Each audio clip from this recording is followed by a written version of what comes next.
This is a quick video to show you how to turn your change engine oil light off on a Chrysler Town and Country years 2008 to 2014.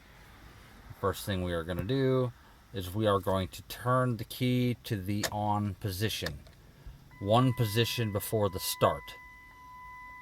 Then we are going to quickly go down here and we are going to depress the pedal, the gas pedal, all the way to the floor 3 times quickly. 1, 2, 3. And then we are going to turn the key back to the off position.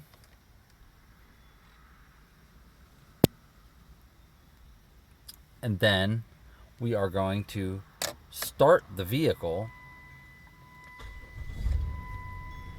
And we are going to verify that the change engine oil soon light is now off. And it usually takes about 5 seconds to show up.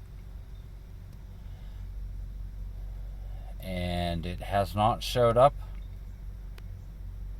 And that there, folks, is how you turn your change engine oil light off on your Town and Country.